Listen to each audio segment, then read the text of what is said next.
Botta u risposta se jiġu wassal lilkom minn Beauty Wisdom, Game Breaker u Kicks Boutique Gym.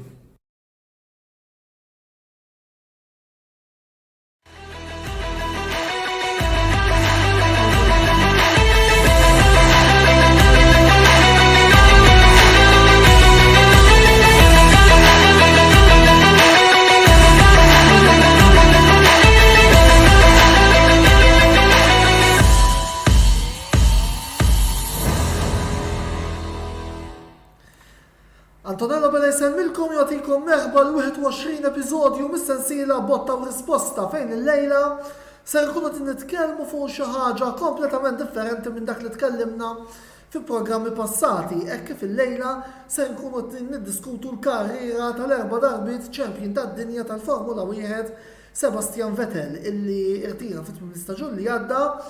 U għal dan il-għan il-lejla miegħi fuq il-panel għandna 3 mistednin oħra illi huma Mario Azzopardi, partitarju ta' Sebastian Vettel u ko-amministratur tal-paġna ta' Facebook Dilettanti Maltin tal-Formula 1. Mill-istess paġna ta' Facebook għandna wkoll l-amministratur ta' dik il-paġna kif ukoll editur ta' Zarb Times, Andrew Zarb, u mbagħad fuq il-naħa tal-lemin, naħa t'isfel, għandna il-korrispondent tal-Kamra Sportiva kif ukoll editur tal-paġna Ħajjitna Sport Wayne McCallef li nixtieq nirringrazzjahom tal-lejla qegħdin ukoll magħna għal dan il-programm. Infakkarkom ukoll illi min jixtieq jgħaddi xi kumment fuq dak kollu qed jiġi diskuss il-lejl forsi għandu xi domanda x'jistaqsi lill-mistednin tagħna, intom tistgħu tagħmlu dan billi titħlu fis-sezzjoni tal-kummenti illi għandna marbuta ma' din ix-xandira u wkoll tgħidu tagħkom fuq dak kollu li ħankunu qegħdin nitkellmu fuq il-lejla. Biss qabel ma nibdew nitkellmu mal-mistednin tagħna, nibdew billi naraw ftit din l-iskeda li preparajna dwar minnu Sebastian Vettel. Sebastian Vettel twieled f'Heppenheim fil-Ġermanja nhar 3 ta' Lulju 1987. U saq 299 tellieqa fil-Formula 1 li minnhom rebaħ 53. Vettel kiseb 57 pole position u 38 lep veloċi fil-karriera tiegħu u rebaħ 4 kampjonati fl-2010, 2011, 2012 u 2013. Id-debut ta' Sebastian Vettel fil-Formula 1 kien mal-BMW Sauber fil-Grand Prix tal-Istati Uniti tal-Amerika tal-2007 li kien sar ġewwa Indianapolis. Titlit lilaq wara fil-Grand Prix tal-Ungerija tal-2007, Sebastian Vettel ingħaqad mal-Scuderia Toro Rosso li magħhom għamel il-kumplament ta' dak l-istaġun u l-istaġun tal-2008 fejn fost l-oħrajn kiseb l-ewwel pole position u l-ewwel tellieqa mirbuħa fil-Grand Prix tal-Italja ġewwa Monza. Bejn l-2009 u l-2014, Sebastian Vettel ingħaqad ma' Red Bull Racing, illi magħhom rebaħ 4 kampjonati bejn l-2010 u l-2013. Fl-2015, Sebastian Vettel ingħaqad mal-Scuderia Ferrari, fejn magħhom għamel 6 staġuni. Qabel ma mbagħad ingħaqad mat-tim tal-Aston Martin fejn hemmhekk ta' il-kampjonati tal-2021 u 2022. L-aħħar tellieqa ta' Sebastian Vettel kienet fil-Grand Prix ta' Abu Dhabi tal-2022 fuq karozza Aston Martin Mercedes. Mela, Mario, ħanibdew bik. Sa fl-aħħar wasal dak il-programm li tant tlabtni biex nagħmel ma prattikament ftit sigħat wara li dollu tiegħek Sebastian Vettel ħabbar li se jirtira lura fis-sajf li għadda. Għaldaqstant nsellimlek u kollha tik merħba lura fil-programmi tagħna tal-Kamra Sportiva. Nsellimlek Antonello. Domanda obbligatorja. Għalfejn Vettel x'waslek biex issir partitarju tas-sewwieq Ġermaniż? Mela, meta fil-2008 jiena kien irtira Schumacher dak iż-żmien, kienet jiġġieled tal-kampjonat ma' Hamilton. Jien ħassejt li smaltira sewwieq Ġermaniż u jiena rrid speċi ħobb il-Ġermaniżi u rrid ikolli xi ħaġa Ġermaniża. U kien hemm jew Rosberg.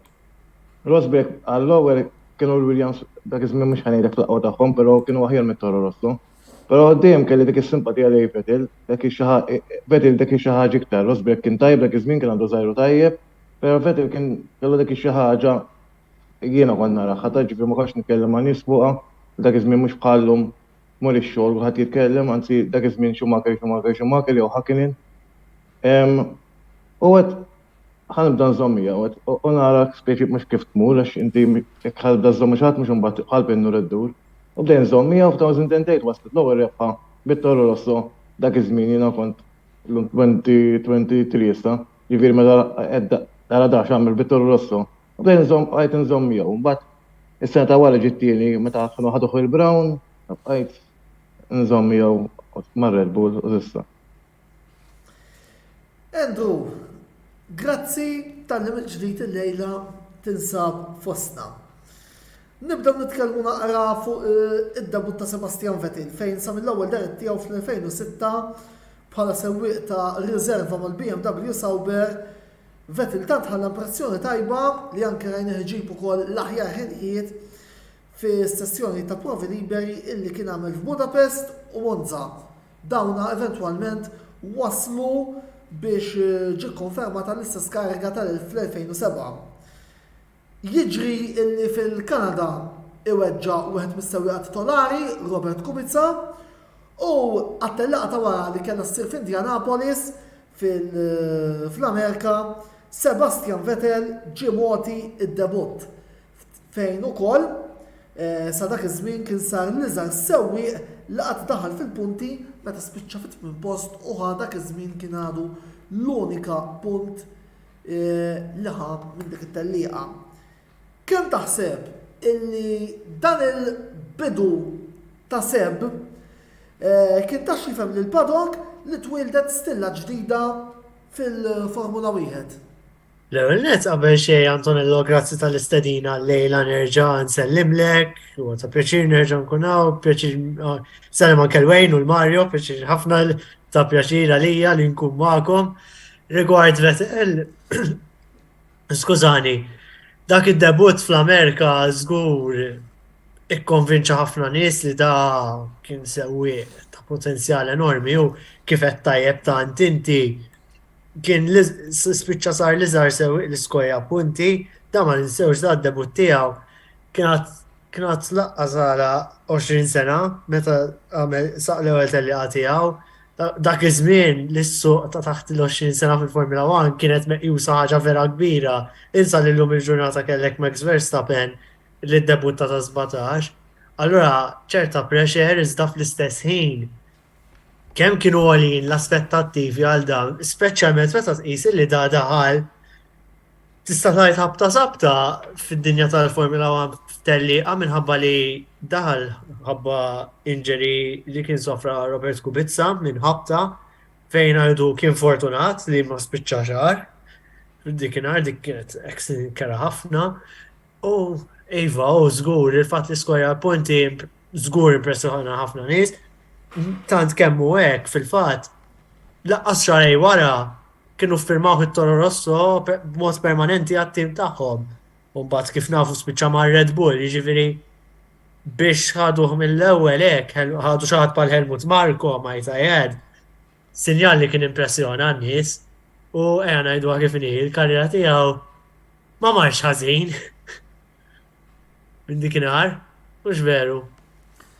Le, eżattament, kellu bidu fejn ħanejdu hekk ħalla pressjoni tajba ma' ħafna nies fosthom Helmut Marko illi kulħadd jaf wejn kemm kien bniedem demanding. Qabel xejn merħba lura fil-programm Botta u Risposta u grazzi tal-lejla tinsab magħna.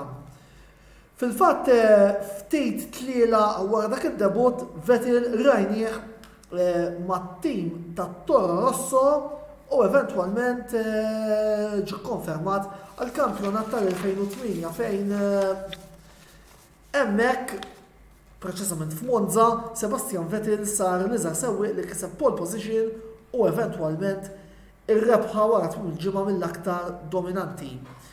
Kemm taħseb li dak it-tmiem il-ġimgħa kien wassal messaġġ li Sebastian Vettel kien ser ikun sewwieq li fil-futur se kien se jirbaħ it-titlu ta' ċempjon tad-dinja. Qabel xejn Antonello, grazzi ta' l-istadina, nsellem lil min qed jarana palissa. Naħseb li l-ewwel sinjal sewwet għalkemm qabel dik it-teliqa kien impressjona Vettel kellu performances tajbin diġà qabel dik it-teliqa fl-2008 kellu l-5 post f'Monaco, 6 post fl-Ewropa u l-5 post fil-Belġju. Ġifieri diġà kienet jidher li huwa sewwieq li għandu potenzjal tajjeb, iżda dak it-tmiem il-ġimgħa f'Monza nistgħu ngħidu tagħna l-ewwel sinjal li dan ix-xufier huwa xi ħaġa speċjali. U fil-fatt bħalma qed Helmut Marko huwa persuna vera diffiċli biex timpressjona kien u għadu u jibqa' naħseb. Iżda biex timpressjona lil Helmut Marko tant li mbagħad is-sena ta' wara minħabba li tirbaħ teliqa b'dik il-karozza spiċċa mbagħad ikun main driver tal-main team mbagħad jiġifieri fir-Red Bull. Jiġifieri verament impressjona, kienet performance lil kummentatur fakruni x'ismu forsi sejt minn kien hemm ta' James Sellin u Martin Brundle. Għandu jkun hekk kien qal I've never seen anything like this in all my years of racing għalax kienet daqshekk impressjonanti fix-xita. Xufier għadu jisuża żugħ u li ma tagħmel l-ebda żbalji kien weekend perfett u kien diġà jidher li dak jkun xufier speċjali hux. F'dak il-weekend Wayne il-fakrek li kiseb pole position u għadu sallum il-ġurnata li żar sewwieq li qatt kiseb pole position fl-istorja tal-Formula 1 ħadd mereb dik ir-rekord u kien sar li żar sewwieq li qatt rebaħ tellieqa u Max Verstappen biss kiser dak ir-rekord minn dik in-nar ħadd ma rebaħ tellieqa iżgħar mill-età li kien rebaħ Vettel l-ewwel tellieqa tiegħu fl-istorja tal-Formula 1. Kien. Mario, kemm taħseb li kien ta' benefiċċju? Dak iż-żmien l-Scuderia Toro Rosso bħala team principal kellha lil Gerhard Berger illi kien ex-sewwieq saq fl-istess team ma' Senna, rebaħ mal-Ferrari, rebaħ fiż-żewġ stints li kellu ukoll mal-Benetton. Kemm taħseb illi kien ta' benefiċċju għal Vettel illi kellu bniedem bħal Gerhard Berger dak iż-żmien imexxih fil-bidu tal-karriera tiegħu nistgħu ngħidu. Le, bħala Gerhard Berger żgur għamel impatt fuq Vettel fil-fatt darba minnhom rajt kienu ġabu xi ħaġa speċjali tal-Formula 1 qabel xi tiġrija niftakar u kien għamel bħal tribute żgħir Vettel fuq Berger, nsejt li ma teliqa kienet u ġabu x'kien għamel miegħu speċi ringrazzjah tal-li kien għamel miegħu niftakar. Tgħidli x'meta mhux rrid infittixa biex nkun sinċir miegħek. Però mbagħad iridu ngħidu ħaġa oħra. Kif taraħħa mela Gerhard Berger għandek is-suċċess fil-Formula 1 u għandek sewwieq żgħir li da sewwieq żgħir jisew għamillek isma' da bħal meta ngħidu isma' għandek karozza u niġi mal-ewwel 10 kuntenti jiena u tiġi tielet. Ġifieri dejjem qed jippuxxa. Ġifieri irid nara dik ir-reaction ta' Gerhard Berger dak iż-żmien li jisma' da sewwieq vera isma' kompetenti għax-xogħol li qed jagħmel. U ukoll minn fejn ġaba Vettel ma kienx għax kulħadd jgħid li meta jagħmel il-briefing u debriefing Vettel idum ħafna minn fejn ġaba di jekk kien ġibdiet mill Gerhard Berger ukoll għax dak kien wieħed minn tal-bidu kien ma' Vettel forsi kien dak il-Gerhard Berger li isma' ċertu affarijiet traits li baqgħu tul karriera tiegħu żommhom Vettel. U x'tiftakar minn Monza 2008? Fimni, Monza niftakar ħanken nkun sinċir. Jien meta bdejt insomma Vettel kont inżomm miegħu, però kien spiċċa Schumacher li dak iż-żmien kien lidu ta' kulħadd il-plus tiegħi. Ġifieri kont għadni ġej minn dik ngħidu la daqqa. Imma niftakar meta rajtu l-ewwel ġab pole position. U inti l-għada tistenna, isma' Toro Rosso taf kif nitkellmu xi kultant, supporters dilettanti mhux min jifhem fil-Formula 1 u min irid jaf x'inhu l-Formula 1, ma dak iż-żmien kużaj kont għadni. Qed issa l-għada speċi jabdu jaqbżuh waħda forsi ġimma l-ewwel 10. Ma xi imbagħad bdejt nara tiġri baqajem. U tibda tara anke l-affarijiet bħalma qal Wayne Lowell ma jagħmel żbalji taħt pressjoni ma jiddejjaq xi bqaddej, jiġifieri il-karozza jisuq tisuq minflok fix-xita fil-dana. Tibda tistaqsi isma' dax-xufier tajjeb, u anke fix-xita tajjeb jew fix-xita biss, tibda tistaqsi ċertu mistoqsijiet li tret li Vettel kellu li baqgħu sal-aħħar. Jiġifieri fix-xita baqa' ikun dak it-tajjeb, hija żbalji jagħmel ukoll, tiġifieri. Però baqa' ċertu affarijiet iżommhom sal-aħħar minn dak iż-żmien 2010 dejt lil hemmhekk. Sal-ħal tiġrija ħanejdu. Grazzi Mario, immorru għal l-ewwel waqfa ta' riklami, ibqgħu magħna għaliex id-dibattitu se jkompli wara dawn.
Beauty Wisdom tal-Fgura għall-aħjar prodotti u servizzi ta' sbuħija.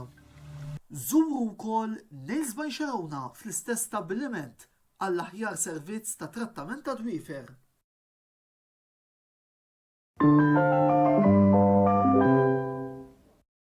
Idħlu fid-dinja tal-fantażija permezz tal-logħba Hogwarts Legacy, l-aħħar logħba tal-PlayStation 5 u Xbox li Game Breaker issa għandu disponibbli fl-istabbiliment tiegħu ġewwa Birkirkara. Ittrasforma ruħek fis-saħħa li tixtieq issir u esperjenza avventura ġdida ser toħodna lura fis-seklu 19 u li ser tpoġġik fiċ-ċentru ta' storja antika fid-dinja tal-maġija. Għalhekk qed tistenna fittex mura Game Breaker u kun parti mill-maġija li ġġib magħha l-logħba Hogwarts Legacy. Game Breaker, l-aqwa logħob tal-PlayStation, Xbox u Switch.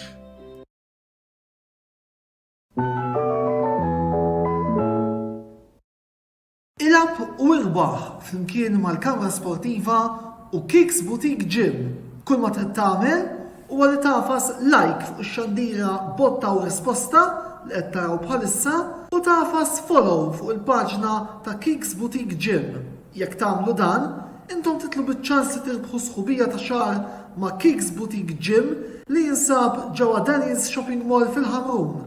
Bir-rebbieħ eventwali jitħabbar fl-ewwel programm tax-xahar ta' wara tas-sensiela Botta u Risposta.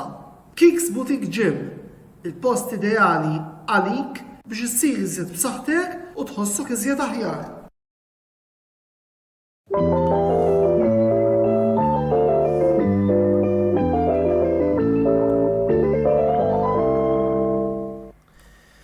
Merħba lura għat-tieni parti tal-programm Botta u Risposta fejn il-lejla qegħdin niddiskutu l-karriera ta' l-erba' darbit ċempjon tad-dinja Sebastian Vettel. Infakrukom li min jixtieq jintervjeni f'dan il-programm jista' jagħmel dan billi ħalli l-kummenti tiegħu jew id-domandi fis-sezzjoni tal-kummenti li għandna miftuħa ma' din ix-xandira. Nsellem lil Carmel Vella u l-Reni Kassar li qegħdin jarawna.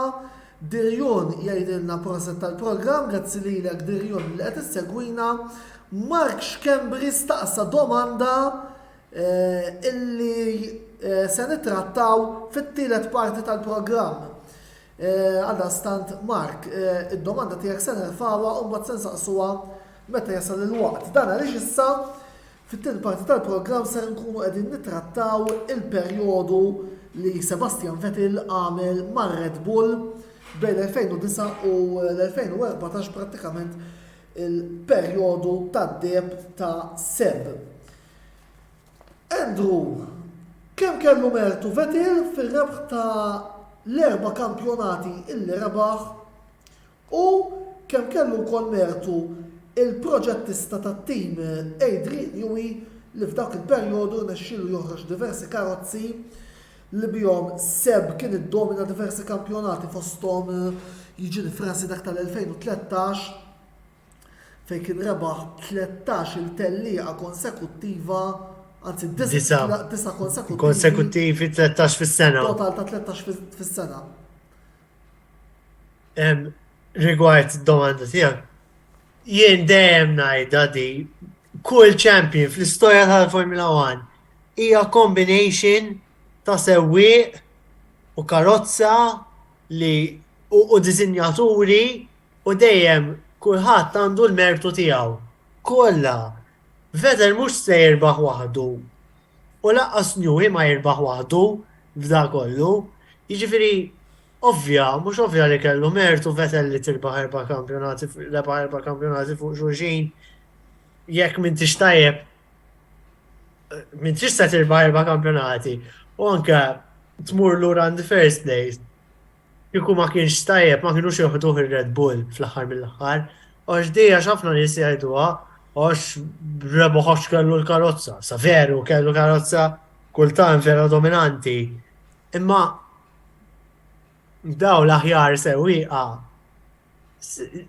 ħafna drabi se jsuqu l-aħjar karozzi għax l-aħjar karozzi kunu dizinjati mill-aħjar timijiet u l-aħjar timijiet ħajkunu jridu l-aħjar sewwieqa. Jiġifieri fil-verità kif dejjem ngħid fuq kemm kellu mertu Vettel u kemm kellu Newey, it-tnejn kellhom il-mertu tagħhom u ara x'suċċess kellhom erba' fuq xulxin.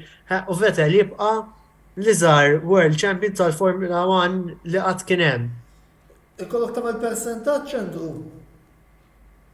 Ħanajdlek 50-50, 60-40? mhux ħanajdlek qatt ma tista' tagħti valur għax dejjem min jgħidlek mod, min jgħidlek ieħor. Fil-verità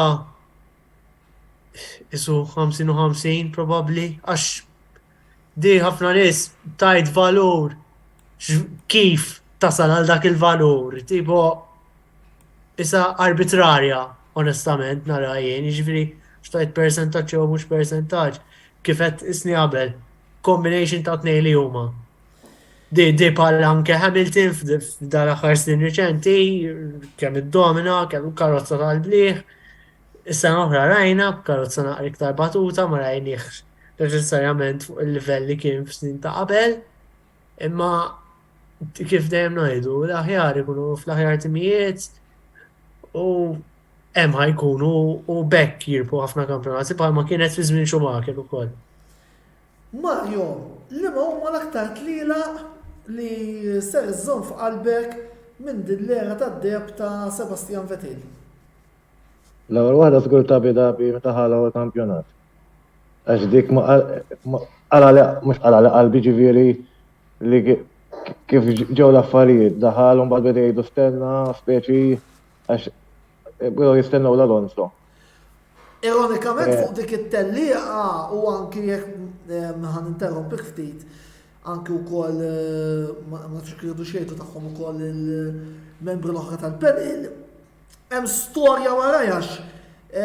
Il-Ferrari bdew jaħdmu t-telli l-istrateġija fuq Weber u kompletament injoraw il-Vettel. U mbagħad Dik kont rajta vera. nafu X'kien dikinhar jekk tippermetti li nidħol, Weber kienu Red Bull kienu daħlu l-ewwel net anzi biex imur lura l-bidu net ta' dik it-tellieqa kien hemm ħabta fl-ewwel dawra u ħolqot early safety car.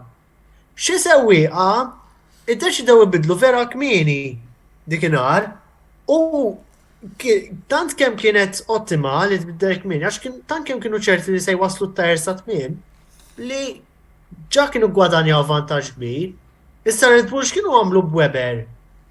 Wara xileb 12 jidirli, nsejt il-numru eżatt, daħluh biex huma jitfaw l-Alonso taħt il-pressjoni biex jattih, għax ma ninsewx li attwalment aħna deħlin Abu Dhabi dik is-sena, Alonso kien fil-vantaġġ fil-kampjonat, iżda kien Weber li kien it-tieni u mhux Vettel, allura kif qed ngħidu daħlu l-Weber. ftit. Mario, f'dak l-istadju kont temmen li Vettel seta' jagħmilha?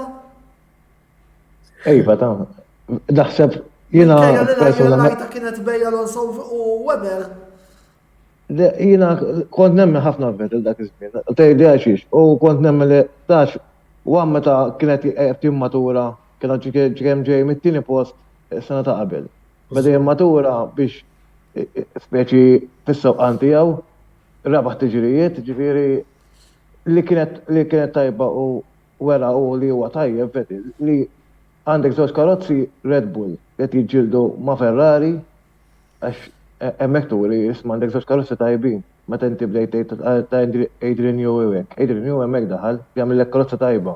Però sfruttaw il-karozza tajba Vettel u sfruttaħ Weber ukoll qed jikkompetu żewġ fronti Red Bull. Istrateġija qed taħdem tajba wkoll. Il-Ferrari qed jitfgħu kollox fuq Alonso biex jirbaħ. Issa vera kien hemm fuq Weber, ġifieri iċ-ċansjaw li ħajmorru għal Weber u l-vantaġġ minna Vettel, ġifieri. Imma dak li juri id-dominju ta' Vettel isma' għandi sewwieq miegħi għal esperjenza ta' Weber, esperjenza ta' Vettel. U marruħa iċ-ċansis tiegħu issa tidħol xlak u ħabtalem u sejf ħalla u ġifieri dik parti mit-tiġrija mbagħad. Mela, inkomplu fuq it-tlielaq memorabbli tiegħek Mario. Le, tieni waħda tal-Brażil meta ħadak id-daqqa u kien rebaħ it-tiret kampjonat minn għalija. Tal-Brażil Tal-2012.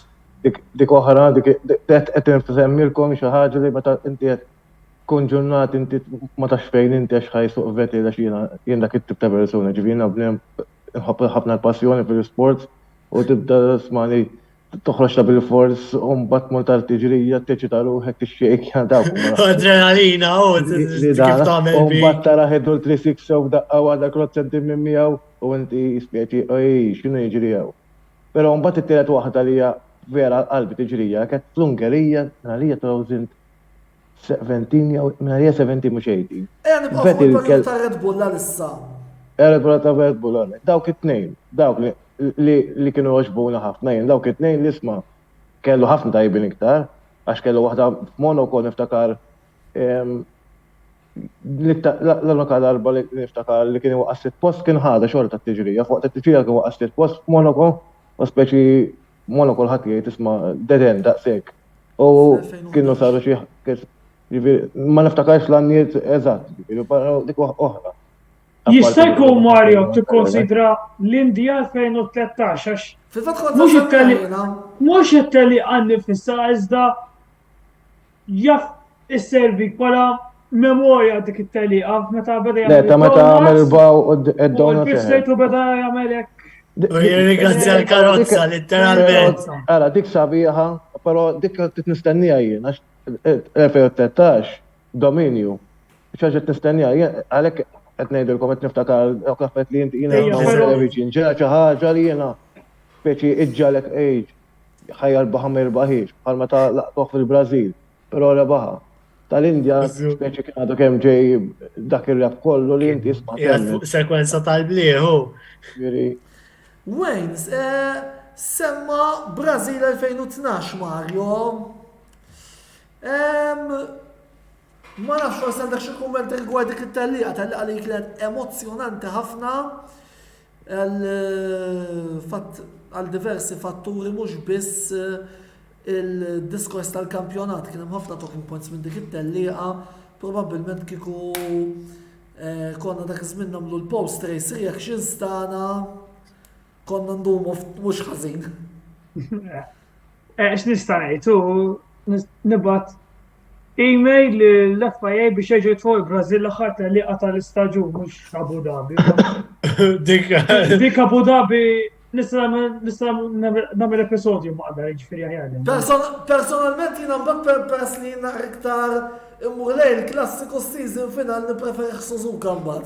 Li ironikament ma tantx kien dejjem il-finale, minkejja Eżatt. kemm tajda. Imma ħafna drabi ġiet il-kampjonat hemm.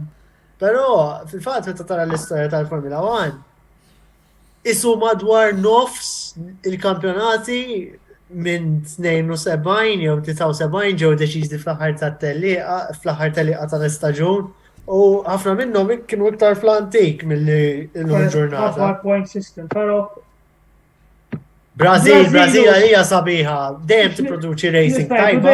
Eżatt. Tatlew ir-rebħa lil George Russell ukoll, infakkar. Għaliku. Mhux hekk. Però Imma sabiħa Brażil, dejjem kienet. nitkellem fuq Brażil biex fl-2010 nistgħu ngħid li Abu Dhabi irrovinat title fight għalija għax spiċċa Alonso għamel dik it-tariqa waħħel wara Petrov minħabba natura ta' trakka, però Brażil mbagħad trakka sabiħa l-aħħar u fil-fatt naħseb l-opinjoni tiegħi ipproduċiet it-tieni l-aqwa title decider. Ovvjament l-għadu naħseb intija 2008 ta' bejn Massa u Hamilton. Li Vettel kien protagonist fija wkoll. Xiex? Li Vettel indirettament kien protagonist fija wkoll. U żgur, Ukoll veru. Però tal-2012. Kważi ċaħat il-Hamilton mill-kampjonat kien fil-verità. Eżattament. Issa ħalli affarijiet oħra marru favori, imma Iżda Glock, ma insomma dik xi ħaġa oħra. eżatt. Ta' 2012 turi kemm Vettel għalija huwa driver kapaċi mhux bħala pace biss iżda bħala race car għax kellu jaqbes ħafna karozzi u Kellu ħsara. bil-ħsara ovvjament bir-race car tiegħu irnexxielu jirbaħ it-titlu fuq Alonso b'xiex punt jekk m'iniex sejjer tlieta. Ija. Tlieta minn għalija, ekku, tlieta. Ivu. Fil-fatt niftakar, kienu għandikum wara Schumacher fil-klassifika tat-telliqa fil minnhom ma kellux bżonn jaqbżu u qabżu xorta kien. U fil-fatt kważi ġedilu Schumacher jgħidu. Ija rajt. Għax kienet l-aħħar telliqa ta' Michael Schumacher fil-Formula 1. Jena nemmel warrablu Schumacher dakinhar. Ħafna jgħidu għal-ispeċi ta' ma tantx iġġieli da ħanajdu hekk. Pero Vettel kienu ħobb jagħmilha, niftakar darba kien hemm tiġrija minnhom il-dat il-modoffi mhux li jagħtih team order saw Tal-fastest lap għandikun. Qegħdin l-aħħar tiġri qegħdin da għallu mhux ħadd isservik ma dat iddomina t-tiġrija kien jiġifieri għallu mhux għall-fastest lap. Mara par fastest lap. Xorta, dik mentalità ta' champions. Li jena supporter dija wej, xetta me, xetta f'sela għandek u kellu vantaġġ ta' ġifiri kitat kemm kellu xi 15 il-sekonda vantaġġ. Jiena laqqas minn hemm għax tispenja jew jiġrek xi ħaġa. Però hemmhekk tara affarijiet li isma' rajnhom f'Senna, rajnhom fl-ikoni tal-Formula 1 kollha. U rajnhom f'Hamilton, rajnhom f'Alonso ġifieri. Jibdaw jemnu fihom infushom, ikollhom dik ligo kbira. Dak huwa sabiħ tal-fejtħu champions mbagħad. Fil-fatt semmejna Sir Lewis Hamilton, semmejna Fernando Alonso, Wayne. Ħanibdew minn hawn. Taħseb li meta ngħidu l-akbar rivali ta' Vettel nistgħu nqisu lil Fernando Alonso jew iktar Sir Lewis Hamilton ħaqqu dan it-titlu? Fil-perjodu li qed nitkellmu fuq ta' Red Bull bla dubju Alonso. Hamilton aktar il-qudiem. Nitkellmu fuq fit-tielet parti tal-programm. Alonso kien involut ma' Vettel fl-akbar ġiex title fights tal-V8 era 2010 u 2012. Iġifieri għalhekk nikkonsidrah bħala l-akbar rivali ta' Vettel mhux f'dak il-perjodu biss iżda bħala lifetime ta' kemm saqgħu fil-karriera tagħhom. Flimkien jiġuni frasi kien hemm Singapore 2010 għandu kun Alonso rebaħ it-taliqa biss binqas minn sekonda fuq. Min għalija f'xinof sekonda kien rebaħ, Xi kien sekonda, kien għamel Grand Slam għandu kun Alonso. Eżattament, ma kienet taliqa fejn verament uriet kemm huma kbar daw ir-rivali u kellna niftakar mhux niftakar x'ma kunx nagħrafhom għandek iżmin ma rajtx ritratti 2012 Brażil ritratt ta' Alonso Vettel qabel it-tellieqa jħarsu lejn għajnejn xulxin minn ġol ħelmet minn ġol karozza tagħhom. Tur ir-rivalità kemm kienet sabiħa dir-rivalità. Barra minn hekk ukoll bħala rivals kellu Hamilton ukoll sieħbu Webber kellu l-button u kif ukoll fl-2012-2013 Kimi Raikkonen ukoll kien pjuttost maħtub dik il-Lotus. Ija, fil-fatt, Raikkonen kien konsistenti ħafna fl-ewwel parti tal-istaġun ta' 13 bissu mbagħad diversi żbalji strateġiċi ħanedu hekk ċaħduh milli jirbaħ dawk it-tlielaq li kellu bżonn Silverstone u Nürburgring jiġuni frasi biex ukoll jgħinu lil Kimi jidħol fl-isfida. Red Bull kienet mhux dominanti imma. Għat-titlu biss qed insemmu l-2013 Andrew. Il-famus incident ta' Malti 21. Fejn ipoġġi semmejna l-Alonso u l-Hamilton, pero il-kas ta' Malti 21 fejn poġġuh f'din il-lista ta' rivalitajiet li anke kellu ma' Webber fejn saħansita kienu ċertu li fejn anki ħabtu. Ħafna jgħidu li Malti 21 kienet il-moment fej probabli kisret il-relazzjoni bej Webber u Vettel darba l-dejjem. Fil-fatt, ħafna jemnu li għavolja jgħafti disputable li Webber attualment id-deċida jirtira ftit wara dik il-kwestjoni. Għavolja għaw min jgħid li Webber kien ġa deċis li se jirtira fl-2013 minn qabel ma beda dak l-istaġun, propjament, imma żgur affettwat f'dak is-sens kienet moment ta' kontroversja kbira ma ninsewx li da fl-aħħar mill-aħħar. Taqbel ma taqbilx miegħu injola team order Vettel, team instruction ċara u tonda biex ma jaqbix jisieħbu u xorta qabeż. Jiena minix fan ta' dawk it-tip ta' instructions għal xejn, speċjalment kienu għadhom biss it-tieni tellieqa tal-istaġun jiena nħobb li naraw Vettel u tutennej għalija. Anke però sa punt turi kemm Vettel kellu mentalità tal-blieħ, kellu l-pace tiknar biex iva jirba. U naħseb kellek issaqsi l-Webber jgħidlek li probably he wasn't quick enough to win that race. U sa ċertu punt taqbel jew ma taqbilx miegħu kollok tammira l-Vettel li xorta wara dik l-ambizzjoni biex jirbaħ u mhux jaċċetta t-tieni post li hija mentalità ta' champions għalija. Mario, għanti kif rejta din il-kustjoni ta' Malti 21? Jiena kieku jien Vettel ekran nagħmel naqbżu. Tgħidli ġiġifieri. Mela dak hemm ġej minn champion. Għadu l-bidu tal-kampjonat. Kien juri li l-kampjonat ħajkun isbaħ speċi għadu fil-bidu u ġej kampjonat għadu viċin, un-bat tirċipi team order hekk. Di xi ħaġa ta' Malti 21 ħarġet ukoll fil-ktib ta' Webber, li Webber aħna kulħadd isemmi relazzjoni ħażina li kellu ma' Vettel, però ma tantx isemmu li Webber qabel ma ħareġ il-ktieb hekk għamel kuntatt ma' Vettel u qallu sma' jiena ħanagħmel chapter li ftat tira l-chapter li ħansemmi ħanejt xaffajt kontri qallu sma' kikwe. Li Vettel stess qallu ma nax tagħmel, lu wieħed. Indak raġun l-indak l-opinjoni tiegħek oħroġ u 8 litri speċi. Però jien ċertu tim Mordes jissejjem bħala Mario jiena għal-Formula 1 minna xejn. Għandu fil-kampjonat FA team Mordes.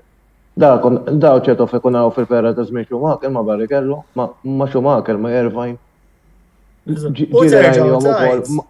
Raikkonen iktar qoddim kienu jagħmlu ċertu affarijiet għal meta kienet iġiet ma Vettel ġifieri xina mhux ħanqatax ma Vettel bajjist le. Ġifieri jien ma danx naqbel magħhom dal-affarijiet, però fast isuq. Aħna l-ispettaturi li qed naraw jew min qed iħallas hemmhekk biex imur qed jara dal-tip ta' teatrin isma' taqbess il dak taqbess il li wasal fl-aħħar tal-kampjonat bħalma ġa ta' Verstappen ma' Perez u Verstappen rajni ukoll għallhom jiena għallhom kont ċar magħkom biex ħanċedilu. Ġifieri dik nifhimha Verstappen champion ma fil-kampjonat għadek ħat għamil team order jina li bla sens ma ħat Red Bull, ma naħtax nifhimha fejn. Però jiena kemm verità. doppjetta anke minħabba storja l-istejjer passati li kien hemm bejn iż-żewġ sewwieqa. U fil-fatt terġgħu tajt żommu d-doppjetta tinar. Kienu l-ewwel u t-tieni bla ma tajtx kienu qed jiġġieldu bejniethom u fl-istess ħin Webber itellef il-Vettel biex forsi jkollu ċans jaqbes xi ħadd li kien fuq quddiem net, pereżempju, intik eżempju, Barcelona 2021, Hamilton kienu għamlu tieni pit stop tiegħu li kien għar. U Hamilton kien it-tieni wara Verstappen u kienu għamlu tieni pit stop għal Hamilton u kien spiċċa wara Bottas li kien siebu dak iż-żmien ma' Mercedes. Taw l-instruction il-Bottas biex iċedilu, hemmhekk ovvja għax Hamilton kienet jiġġieled ma' Verstappen. Once spiċċa kien ġiret għal-kampjonat u nafu kif spiċċat, ma fl-aħħar mill-aħħar kienet ġiret għal-repa tat-telliqa dik inhar. Hemmhekk tifhem li għatu team order imma mhux meta jkollok doppjetta. U anka l-Vettel Nifhimha li tgħidilhom attenti ma taħtux jew xi ħaġa, imma li tgħidilhom ma telqux. Ara kemm rajna Hamilton u Rosberg vera li kien hemm ħabtiet bejniethom, iżda t-tim Issu dejjem ħeġġiġhom itelqu kontra xulxin u tawna ċerta spettakli tal-bliħ bejniethom. Għalkemm ma naqbilx ma' team order jien qabel kollox ma naqbilx ma' team order li għamlu Red Bull għax fejja trejni hekk vera ma Mario ma tantx ġbu.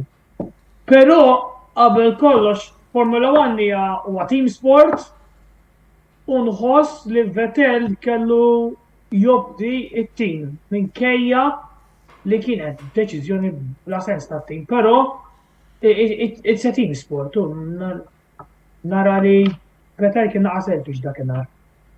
Le, jiena nemmen li Vettel kien selfish, però ċertu selfishness u iktar minn selfishness nara ċertu arroganza fid-deċiżjoni li jieħu sewwi għax inti team order it-tim għamilek il-karozza u inti tħadd fil-karozza u rejt kemm inti bravu inti.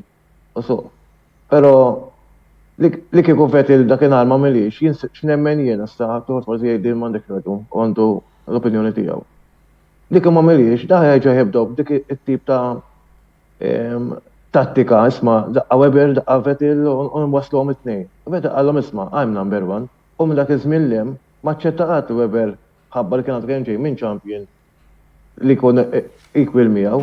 Ġifieri jekk ta' minn ra drive to survive jista' jifhem iktar x'jkun hemm fid-debrief u kif jiftehmu u tip ta' kontratti li jkun hemm għaddejjin, ġifieri drive to survive illum il-ġurnata qed tifhem aktar affarijiet tal-Formula 1 li jiena ċertu fitnuħu biex narahom. Però dik liga ta' champion isma' bħalma ta' żmien senna niftakar xaġa li der fil-dokumentarju ta' Schumacher. Meta ġej Schumacher, ġej, fejn ma kienx l-istess team. Imma għal-isma da t-tiferadu ma jidri xaw, kif jirrosni bil-karozza u ma jirrosnix, u daqqajmu li jgħidlu, daqqajmu għatta parsi jkelmu, minn jax kien għet jgħidlu kizmin, billet t-tabtablu fuq daru ġifiri, mi wicċu li sena t-tinduna li t-jgħidu xaħġa isma xiet tamel, għadek ġej l-biħat l-ura, għatta pasni bil-karozza. Tifem, ġifiri, daw ma momenti li isma, da sa tiġi ħazina l-vetu l-kol, tajmu li jaqbżu, jortu, u kulħadd iddur il-vija kontri, ġifieri ara l-affarijiet kif ara kemm il-moħħ ta' Vettel ġifieri. Daħal mar ħajaqżu ma qajx qed noqtu ħajkun hemm repercussions. Le da qal isma' jien għandi f'moħħi li nkun first driver, dajt nelliminaħ milli qed jiġġieled li mal-kampjonati u hekk irid nuri kemm jien aqwa minnu, ejwa ħna ġib bitrabil mat-tim, imma t-tim x'ħajja ma jkeċċini, għadni kemm ġej world champion, digi, tim ma se tagħmlu xejn lilu. Ġifri kellu ċertu aspetti li l-emmel għalek kamela, ta' xibku f-2010 Webber kien world champion, nemma ma kienx jagħmel Vettel multi-21 jeżisti, kien jgħidu qatem multi-21 jgħidu għam okej, għat waraħ. X'nemmen jien. Mela, biex nagħlqu wkoll dan il-kapitlu, fl-2014 eventwalment Webber rtira floku daħal Daniel Ricciardo illi saħan sitra rebaħ 3 tiġrijiet fuq karozza li ma kienet kompetittiva xejn tant li Sebastian Vettel laqqas irnexxielu jirbaħ tellaqgħa waħda dak l-istaġun. X'taħsbu li kienu raġunijiet għalfejn Ricciardo rebaħ u Vettel lev dak l-istaġun? Wejn tibdint?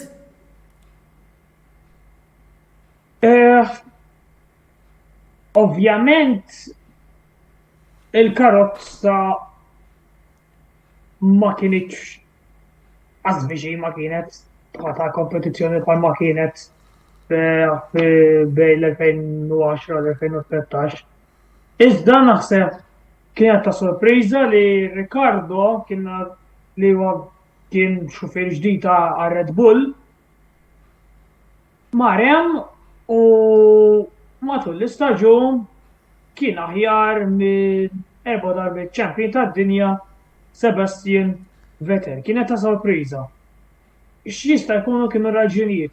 Naħseb l-ikbar raġuni kienet il-fatt li kien hemm rule changes fil-karozzi drastiċi bejn l-2013 u l-2014. U min jgħidlek li Sebastian Vettel kien ir-re ta' kif tuża il-blown diffuser kien hawn min jgħidlek dak iż-żmien. Jista' jkun li Vettel saba diffiċli biex jadatta bejn il-karozza tal-2013 u l-karozza tal-2014 li ġieli naraw tiġri di, pereżempju, rajna lill-istess Daniel Ricciardo milux li bata ħafna biex jadatta l-karozza tal-McLaren. Jiġifieri tiġri li xufier ma jkunx jista' jadatta għall-karozza daqshekk malajr, però minn Vettel ma naħsibx li kont nistennija bħala driver ta' kalibru tiegħu isiba diffiċli biex jadatta għall-karozza daqshekk li xi ħaġa ġdid bħal Daniel Ricciardo jiġi u matul l-istaġun ikun aħjar minnek. Majo? Għalkemm naqbel ma' Wayne, jiena nemmen li kien xi ħaġa li huwa għamel lil Weber laqqat man Ricciardo, jiġifieri. Da World Champion, 4 darbit World Champion ġi, u mbagħad Ricciardo li kien għadu pjuttost ġdid tal-Formula 1 għalkemm kien ma Rosso Ricciardo, x'għamillu? Kienu jafu ir-Red Bull m'għandhom ċek il-karozza biex jikkompjetu u taħed daqqa bidej mal-ewwel tiġrija mal-ewwel rebħa Ricciardo, taħed dik id-daqqa. Ġifieri Vettel jaf isma' mhux nistax naddatta jien, ma nistax ir-Red Bull kulħadd jaf jiena mhux nħabba wasu bajja Red Bull wafqu l-FIA jew ħajar il-Formula 1 wafqithom ir-Red Bull milli jagħmlu d-domin. Ma jiex inneħħi mill-mertu tal-Mercedes lanqas.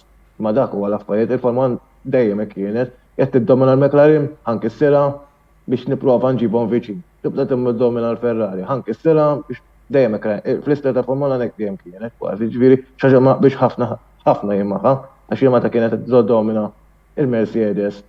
U Vettel kien mal-Ferrari kont ngħid jekk il-Ferrari għandhom l-affarijiet tajba li kulħadd jgħidbihom, tittilħaq il-Mercedes. Mhux il-Mercedes neħħi il-veri tagħha biex il-Ferrari tagħha, però biex ma niddevjax. Dik xi ħaġa li Vettel kulħadd jafu li meta toqtu psikoloġikament kisru bħalma rajna iktar qudiem brom bad insemmu aktar qudiem fil-programm. Ġifieri Ricciardo ma kellux jitlef, Ricciardo m'għandekx jitlef, irbaħ 3 tiġrijiet inti u għadek kemm tibda mar-Red Bull, ġifieri u għatturi li Vettel isma' jien il-futur ta' hawnhekk, issa tiffirma xi ma tiffirmax jien il-futur. Fil-fatt kulħadd jaf x'għamel x'għamel Ferrari ftit wara Vettel u ġifieri sena ta' wara. Mela, Andrew, forsi trid tagħlaq dan l-argument. Rigward l-għanet dik is-sena tajjeb ngħidu wkoll. Veru. Forsi tista' tara mill-loli tad-dominju tal-Mercedes. Veru. Dik is-sena rebaħ 3 darbiet Daniel Ricciardo. Iżda ħafna nies jinsew li, speċjalment ngħidu 2 minnhom. Waħda minnhom iż-żewġ karozzi tal-Mercedes kien kellhom race failure ġewwa l-Kanada. Ħafna nies jinsew dik u Hamilton spiċċa kellu brakes failure u rtira minn dik it-tellieqa.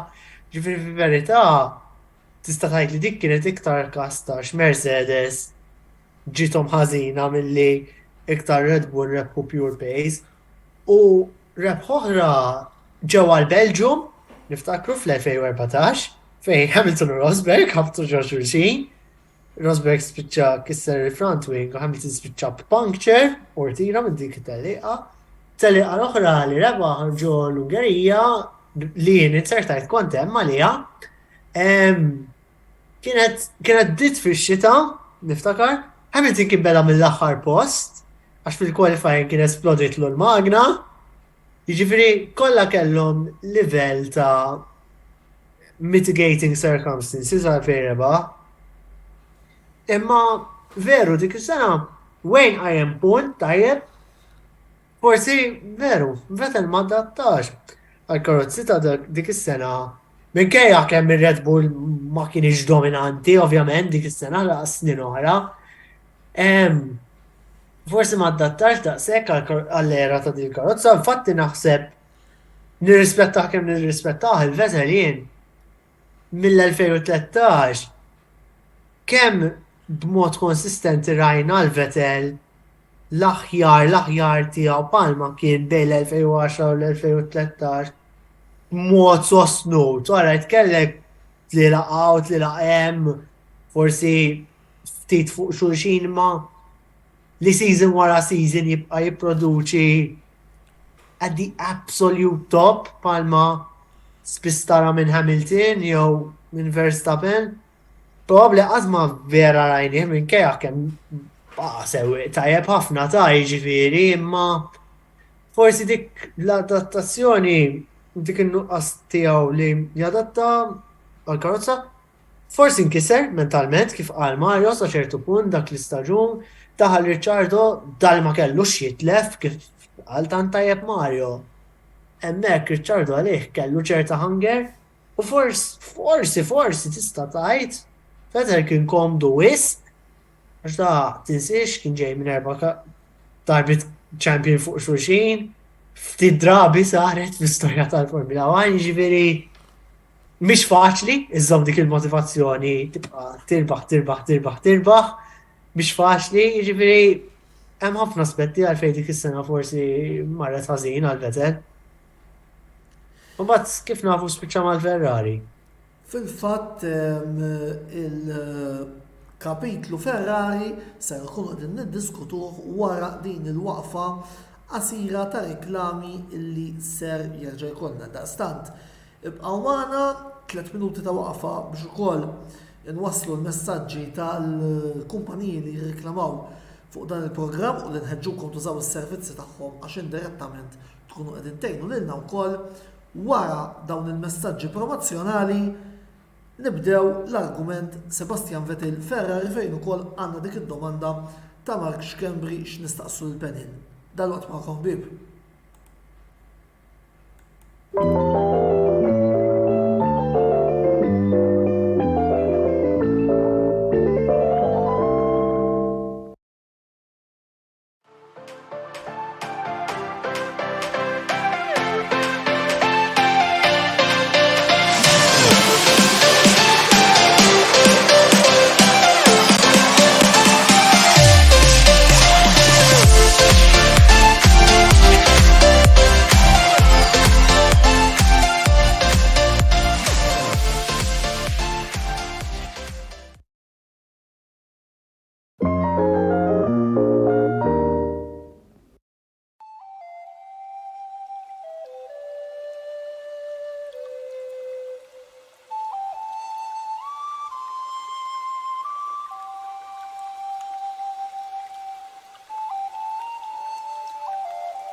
Beauty Wisdom tal-Fgura għall-aħjar prodotti u servizzi ta' sbuħija. Żuru wkoll Nails by Sharona fl-istess stabbiliment għall-aħjar servizz ta' trattament ta' dwiefer.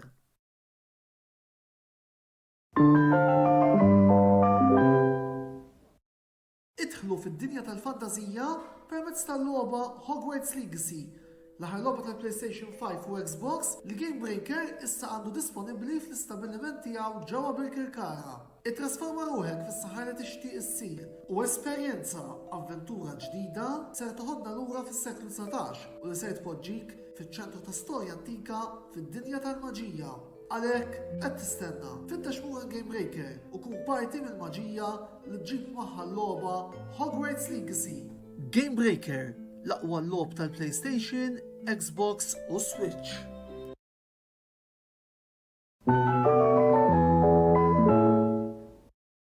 Ilab u irbaħ flimkien mal-kamra sportiva u Kicks Boutique Gym. Kull ma trid tagħmel huwa li tafas like fuq ix-xandira botta u risposta li qed taraw bħalissa u tafas follow fuq il-paġna ta' Kicks Boutique Gym. Jekk tagħmlu dan, intom titlu biċ-ċans li tirbħu sħubija ta' xahar ma' Kicks Boutique Gym li jinsab ġewwa Denny's Shopping Mall fil-Ħamrun. Bir-rebbieħ eventwali jitħabbar fl-ewwel programm tax-xahar ta' wara tas-sensiela botta u risposta. Kicks Boutique Gym, il-post ideali għalik biex issir iżjed b'saħħtek u tħossok iżjed aħjar.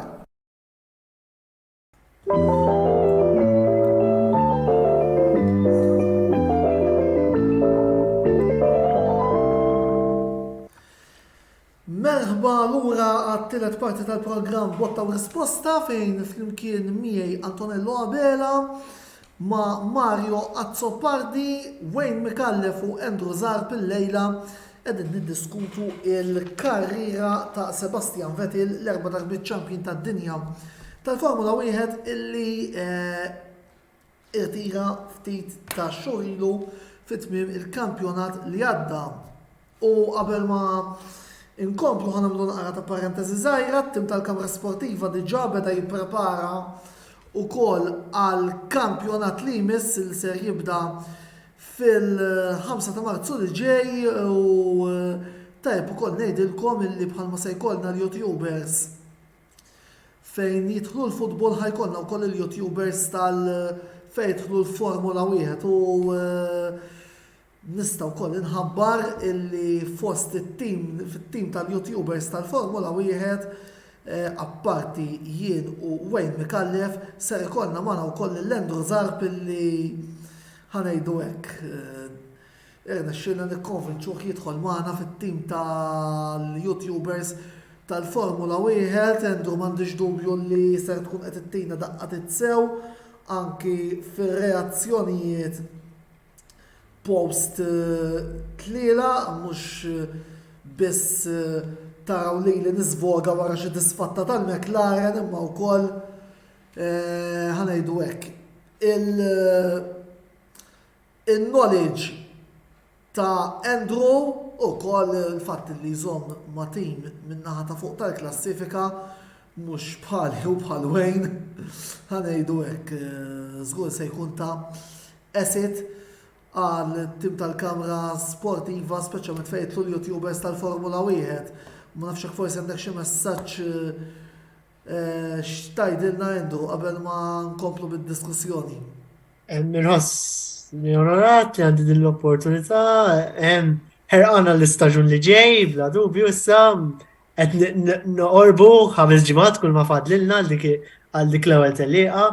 3 ġimgħat fil-fatt nhar it-tlieta li ġej il-ħadd se jikxfu il-livery tal-karozza tagħhom għas-sena d-dieħla, jiġifieri l-ewwel isu ħiel li ġej staġun ieħor tal-Formula 1 reġa' wara li kellna naqra break itwal minn forsi snin oħra, għax snin oħra switcha f'Diċembru, darba switcha f'Novembru, kellna t-tazza tad-dinja tal-futbol fin-nofs allura isu devjalna moħħna tista' tgħid minn Formula 1. Issa b'mod il-mod nerġgħu nibdew nirrankaw s-staġun li ġej, nipprova dejjem nkun objettiv l-analiżi kollha li nagħmel dwar dan l-istaġun, dwar x'kull ma jiġri u jalla jkollna staġun verament mill-isbaħ. Għandi kurzita issa l-irtira Vettel però Mario fejn se jitfa' l-ankri. La qegħdin fuq l-istaġun li ġej. Mario, issa Vettel irtira? Le, fimni, l-ankri ma tfajta mimkien, sissa, naħseb. ħanara l-forma l-nħob eċin naraħ, għaddem kod nħob eċin naraħ, ma pero ek, neutrali. Għandi dik xi ħaġa, ħankun sinċir ma'kom nista' nitfal anki fiha. U qed jgħinni t-tim prinsipi li kelkom intom. Pero naħseb ħalvet il-qatt ħadd. Għadu kmieni biex ngħid isma' ma dak jew ma ieħor. Hemm affarijiet hemm pjastri joġobna ħafna bħala sewwieq, però U għatem sewi Ġermaniż, Mario. Iva, ma fimni. L-altira fetir kif irtira Aston Martin, u da ma nistiqx li insomma xi ħass li dan, ġifieri hemm ħafna. U nixtieq li ngawdi ngawdi. U mela, Tgawdi, ngħidu hekk, tgawdi U take stock. kollok il-kedet li Ekku. ikollna fuq din in-naħa tal-ħankellem għalija. Pero ħankun silċimja, il-kedet u mażbja xonka kifet nejda. Dak is-sabaħ tal-Formula 1 inti għandek ix-xuvir tiegħek hemmhekk. Li jiena ħnitkellem il-verità, jiena ilu meta 2010 tgħid insomma fetil. Ġifieri, u mbagħad meta 2009 meta seħħ ma' Red Bull kont iktar xi ġettini dan, ġifieri fetil fit-2009. Ġifieri kont insegwih, kont ġa bdejt bil-passjoni fuq li dana, ġifieri sabiħ li għalkemm isma' jekk jaqfu waqfet it-tiġrija tiegħi, għax min iżomma l-Ferrari għandu żewġ drivers. Inti ma' McLaren għandek żewġ drivers, dejjem fetil. Ma konx ngħid rajt jirbaħ rikordu ma' Red Bull fih bada dan, les. M'hemmx ħbieb jien għalih. M'hemmx xi ħbieb huma. Ġifieri jiena bħalma jiena u Andrew, ħbieb ma jekk ħanikompletu xi ħaġa biex ngħid għax Andrew jew Andrew ħejt għax ħbieb ta' Mario. Ħanċedilu ħanara għajnejja ġifieri. Però qed iġobni mhux qed joġobni x'għadu ma bdewx sinċerament. Kurjuż ħafna il-proġett tal-Audi, ħabba li naħobb ħafna affarijiet Ġermaniżi. Nixtieq il-Mercedes ukoll mhux għax apparti huma Ġermaniżi għax dik is-simpatija li huma Ġermaniżi wkoll li huma wkoll fuq iż-żewġ sahib bħalma kienu u naraw kampjonat li kif jixtiequ spettaturi tipo ta' meta kienu rebaħ bħala semmejn issa 2010 Vettel tet karozzi stejbħu l-kampjonat. Ġifieri issa kienu hemm erba' biċ-ċans jirbħuha, għax Hamilton kien għadu biċ-ċans. Ġifieri iktar ma jkun hemm kostrutturi jistgħu jilbħu, eżempju jien naf kollok l-aħħar tiġri immaġinawkom Ferrari, Red Bull u Mercedes, pereżempju aħna nivvinta ta' ġifieri. Għalkemm ħatkun sabiħa l-aħħar. Mhux bħalma ta' jkollok Mercedes, żewġ drivers tal-Mercedes u eżempju Verstappen pereżempju. Ġifieri iktar kurjuż issa jgħid, speċi jinnaf l-Audi x'ħajamlu bħala Ġermaniżi. Alonso li x'ħajamel mal-Aston Martin ukoll, ġifieri Alonso hija daqqatit kbira għall-Aston Martin. L-Aston Martin nemmen għadhom ma bdewx Formula 1 u qed jikkopjaw il-perjodu tar-Red Bull lill-Red Bull. Ma rridux ninsew li Red Bull bdew bil-mod ukoll fil-Formula 1 biex jibhom il-ewwel fi żmien meta Coulthard kien mar-Red Bull biex nissemmija nkun nista' nfakkurhom miżmien li qed ngħid jiena. Nagħmlu parentesi żgħira wkoll li fuq il-kampjonat tal-2023 ser ikollna programm apposta nhar il-ħamis 2 ta' Marzu 30 qabel ma jibda l-kampjonat volleri fuq it-23 ser nitkellmu fi żjed dettall dakinhar biss kelli dik il-kurzità li xtaqt naqta' Mario. Ħankun sinċir miegħek jiena l-iktar kont qed nistenni għax fil-fatt jiena kemm jak dejjem tkellimt, kemm ma ġieli tkellimt ma' Wayne għax konna l-ħallija, ġifieri. U kemm ma' Andrew konna nitkellmu ħafna meta ħirtira wasal żmien irtira kont naf li wasal. Imma dik li dħalt Instagram, qed tara għamel account. Għamel l-Instagram, mela niftakar miegħek, niftakar jienu dan jitkellmu. Ta' kif għamel l-Instagram? U jiġi u ħasadni kont ix-xogħol u ħasadni la vera, ġifieri. Edda bis-serja da jien. Ekku dak it-tip li jisni tinkelmu hekk edda bis-serja da jew. Mela f'dik il-karriera kbira tiegħu m'għamilx Instagram, m'għamilx accounts da fuq il-personal life tiegħu m'għandix għalfejn kun naf x'ina insegwi Formula 1. Mhux il-min iżżewweġ kemm għandu tfal, dawk sabiħ. Nifhem ma mhux dawk l-affarijiet li jrid inkun naf fuqu, ma ċertu affarijiet dejjem kienu sigreti mill-medja. Waħda mill-Instagram, qed tara mill-Instagram. Għasad għal-tira da. U jien da bis-serja da jew. Ħajġenni ma' affarijiet. Fil-fatt, Laqqa t-sebu dak, niftakar isu jenu Mario bdejna najdu s-sena l-oħra. Isna b'sarnija ġeja li se jirtira. Le fil-nija. U niftakar dikinar li għamel il-famu l-announcement u għamel l-Instagram account. Niftakar bat li Wayne, actually, u għalli da biex għabbar li se jirtira. Raġun, Wayne. Indonajt li għamel Instagram apposta biex Jħabbara. jirtira. U bat f'nofsinar niftakar, nofsinar boom kien more or less. Nara li da ħabbar li se jirtira. Nara Mario jibat li ġennen da. Le, jina l ħagġa l-għarat, għed jow hekkaħ xaħadda, għat ma niftakru li kellu daw l-affarijiet, u ġviri, kolla s-sigriet, anka biex iż-żawet, ġviri, ma xaxir nkun naf li iż-żawet, da Muxek, dem. Ma bħal, per eżempju, minnom jitfaw spotlight, fuq ma għandi l-għala ida wara miegħu, rajt għamrom, kienet titfajla tiegħu l-ummanati għaw, kienet tkun fil-pedok miegħu hekk, imma min kien jitfa spotlight fuq il-mala tiegħu, u fuq it-tfal u jduri jaqgħad, vetil xejn ma' hemm minnhom tal-affarijiet daqqa etna jew hekk jaħdaj. Toħroġ kollu mill-ta' s-sewwieq. Bis qabel ma nitkellmu fuq l-irtirar ta' Vettel għax għandna kapitlu estensiv x'niddiskutu illi huwa l-kapitlu Ferrari fejn da fl-2015 minn Vettel minn blu għal pall-aħmar Vettel fis-sens li minn Red Bull mar mal-Ferrari bit-tama li jemula l-idolu tiegħu Michael Schumacher u jimħu il-kampjonat mat-tim ta' Maranello.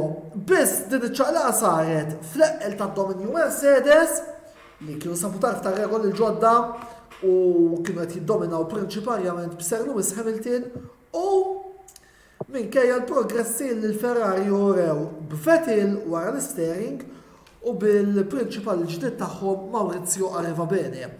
Mario, meta saret din il-bidla? Kont temmen li setgħu jaslu l-kampjonati b'Vettel fuq Ferrari? Mal-bidla le, biex nkun sinċiri miegħek. Fil-fatt niftakar meta kienet saret il-bidla jiena kont nara Formula 1. Il-Formula 1 kont naraħ li speċi orajt qed iġġiet ħajbda jistejġiet għal mhux l-ewwel titlu qed nitkellmu meta qeleb mal-ewwel. It-tieni kampjonat niftakar meta beda jiġi fit-tim ta' Hamilton.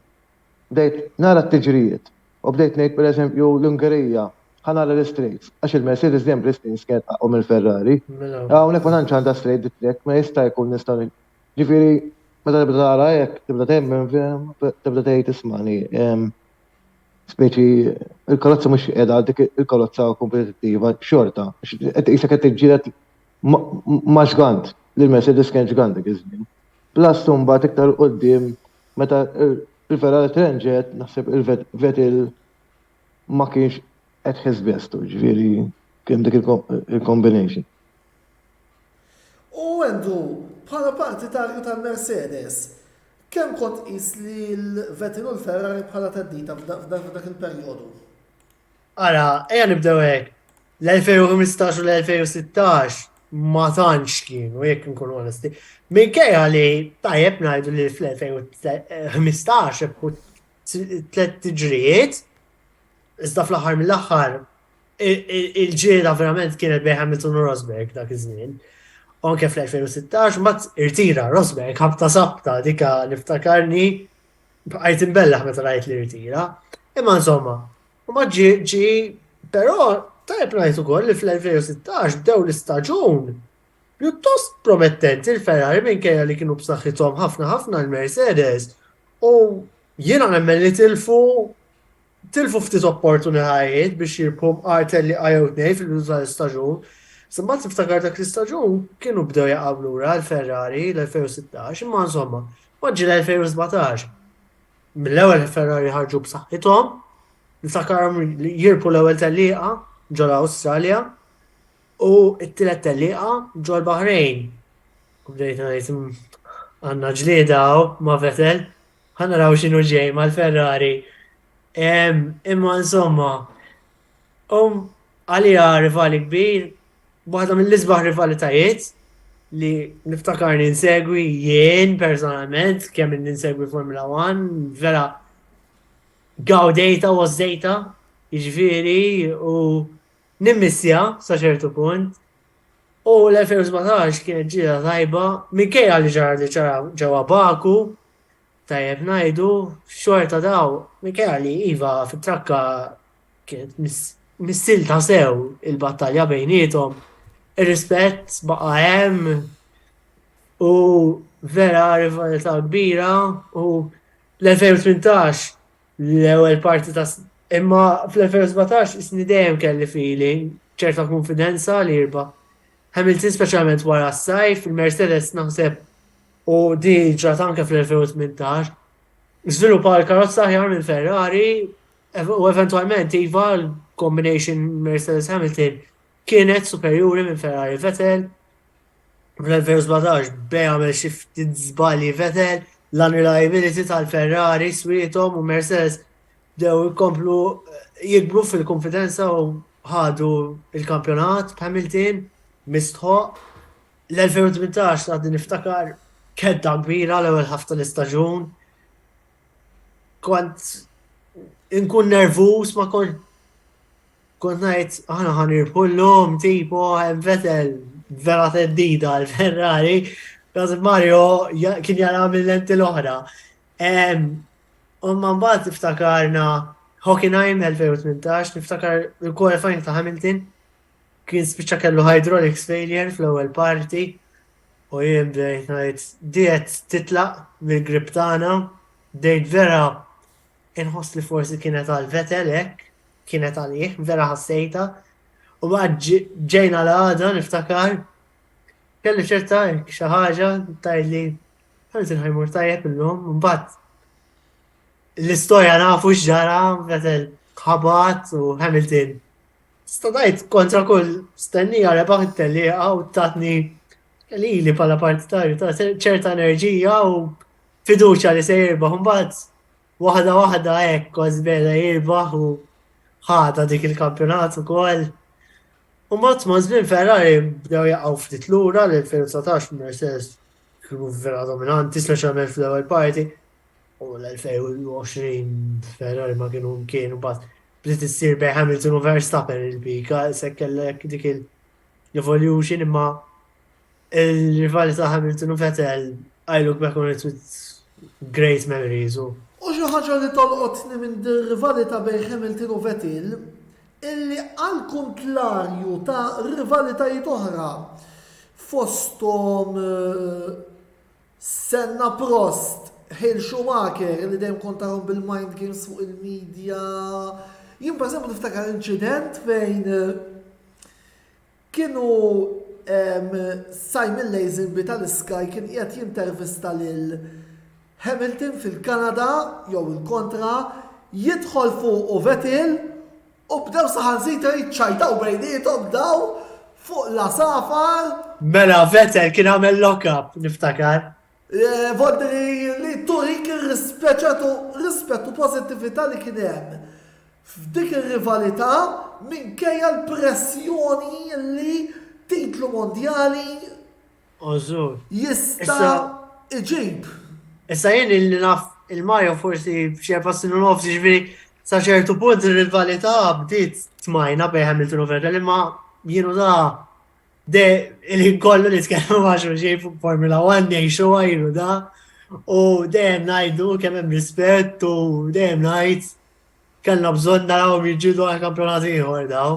Dejjem hekk ngħidu u rispett tara kemm kienet hemm bejn Hamilton u Vettel u ħafna mill-partitarji ta' daw iż-żewġ sewwieqa ngħid għalija.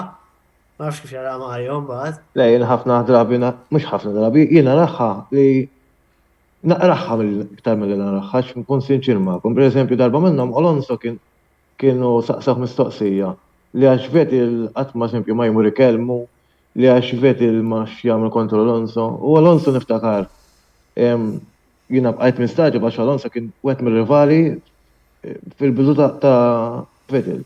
Kien qallhom isma' aqtawa tippruvaw ix-xewxuni għax ċerta affarijiet li qed jagħmel Vettel miegħi jew li intkom qed taraw il-medja toħolqu. Fil-fatt kira kulħadd illa Alonso, inkluż jiena sorpriż l-affarijiet li għamel għal Vettel Mari Kermu, Marek. Ġifieri tabaku kif ħankellmu l-verità jiena. pasta sanona ta' Vettel li mort boom mal-ġemp jien niftakar kont diġà tinkelmek Andrew niftakar nitkellmu qed x'raqbad ngħidu jien da.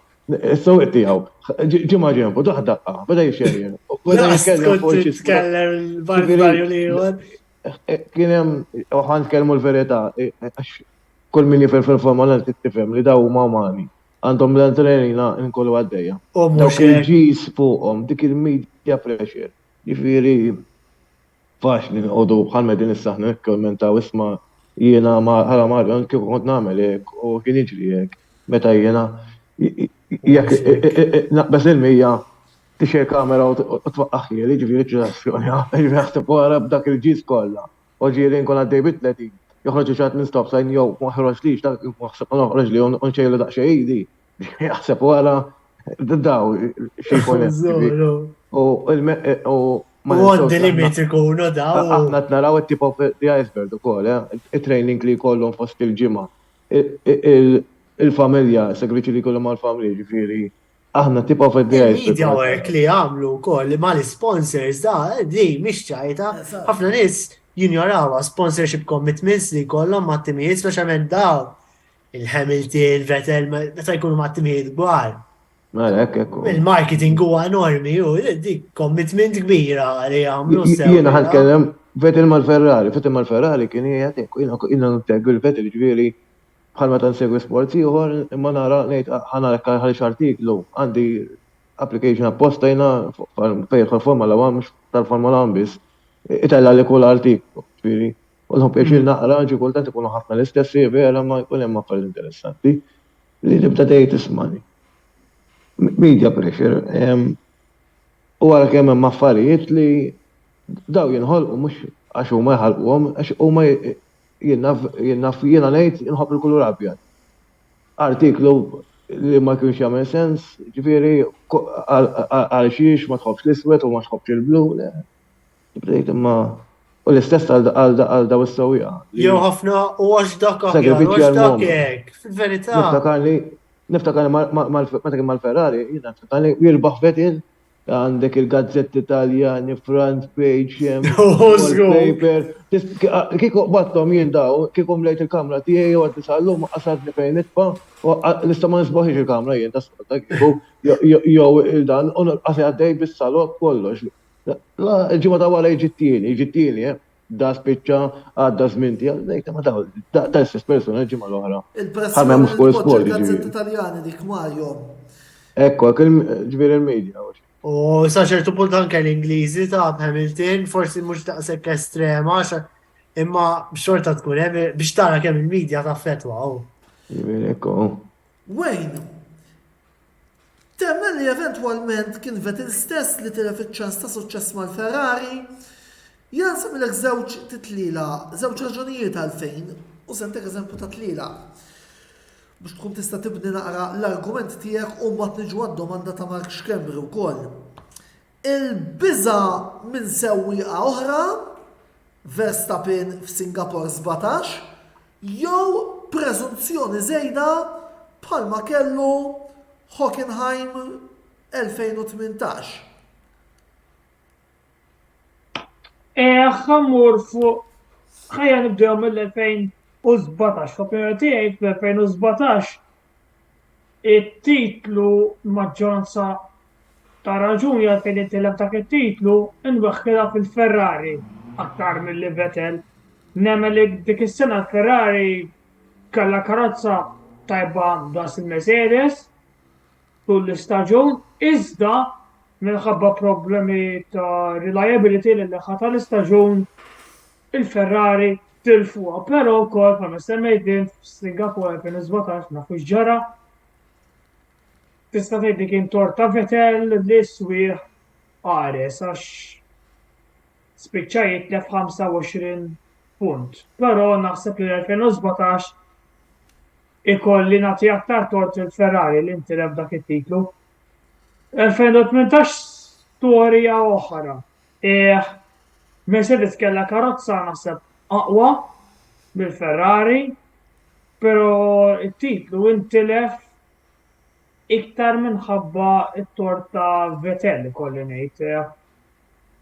Il-Ġermanja l-istess telef 25 punt meta irtira minn dik it-teliqa. Lejla ħadd l-istaġun wara Singapore Vettel ma qabadx art kull teliqa konna naraw jispinja kellna il-famuż Binara dak iż-żmien fejn għamel Monza, Messiku u l-Amerika. Ġappun naħseb mhux Messiku. Għandi kun Ġappun meta laqgħet Ġappun iva, Ġappun meta laqgħet il-Verstappen għandek raġun. Jiġifieri Ekku, Ġappun kienet.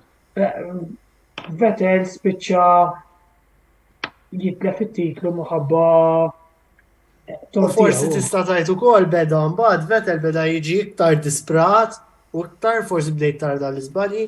Ferrari għamlu żbalji wkoll fl-2018 naħseb minkejja li għamel Vettel ukoll ta' Singapore strateġija medjokri kienet għalihom dikinhar spiċċaw Permetti li ħalli anki niġu domanda li kellna l-ewwel minn Mark Schembri.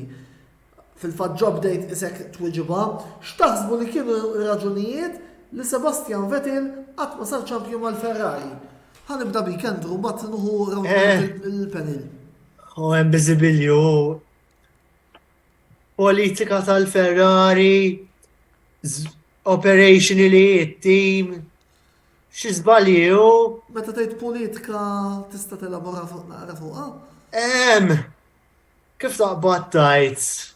Nafu li f'dak it-tim bir-rispett kollu lej forsi xi supporter tal-Ferrari li qed jara l-programm il-politika hija l-ordni tal-ġurnata f'Maranello, ma nafx hekk forsi Iktar għax ikollok disgwit u instabilità sa ċertu punt, ngħidu għall-politika in ġenerali, politics with a small p, dejjem qed ngħidu. ovvjament. Imma dik l-instabilità taffetwa nibdew ħaġa. Ara kemm ilhom ikollhom team principles ta' mill-2014 sal-lum ġurnata Ferrari. Għandhom 5 ta' u issa kattajt kważi kull sena storja dwar minn ħajkun it-team principal is-sena d-dieħla. Dik stabilta. Dik tgħin jekk kien vera tisfida għall-kampjonat. Iva, Vettel għamel l-iżbalji tiegħu wkoll. Operationally it-team għamlu ħafna strategic errors, matul iż-żmien strategic errors. U naħseb isu qatt ma kien hemm dik il-fiduċja assoluta bejn iż-żewġ naħat li ssir kultant hemm dik xi ħaġa tgħidlek ħanagħmilha din ħaġa. Hawn min jgħid hekk imma naħseb intat irridu niftakru ħaġa. Mattiacci kien very influential biex jidħol Vettel fit-team mal-Ferrari u Luca Cordero de Montezemolo. Ftit wara daw telqu. Diċa hija sa ċertu punt. Kif ħanaqbad ngħidha? Bidu ħażin in-nies ma jarawiex, u forsi aħna ma nagħtux ħafna każ, ma żgur taffet waqsek. Bidu ħażin imma mbagħad l-affarijiet. Ħallija on the whole marru tajjeb. Jirtranġaw. Tant li Ħallija li marru. Rebħu wkoll 3 titlila. Veru, imma isu qatt ma kellu kultant. Wolf kien investit f'Hamilton. Min start to finish, from start to finish, riduh, boom, daħal. Vettel, ridu fazzjoni tal-Ferrari, imma issaqsi kemm fazzjoni oħra riduh dak it-tim. Ma tgħinx is-sitwazzjoni. Imma fattur importanti wkoll għalfejn ma rnexxiex il-Mercedes u is-saħħa ta' dak it-tim kien inkredibbli. Kellhom probabbilment l-aħjar sewwieq f'dak iż-żmien li hemm fuq il-grid f'Hamilton u dik il-combination. Eventualment it proved too much for Ferrari to beat. Naħseb jiena. Mario, x'taħseb ir-raġunijiet għalfejn fil-fema tiegħek Vettel ma sarx champion fl-Italja? Għala, naqbel ħafna għal Andrew. U nibda minn hawn. Vettel jew aħjar Ferrari, jien ma nħoss nitkellem fuq Vettel, għax dassa ta' bħalma kont qed ngħid fuq Weber ukoll. Raikkonen ġara ukoll mal-Ferrari ma kompetix. Għax aħna ħanibdew żewġ qed nitkellmu fuq żewġ karozzi.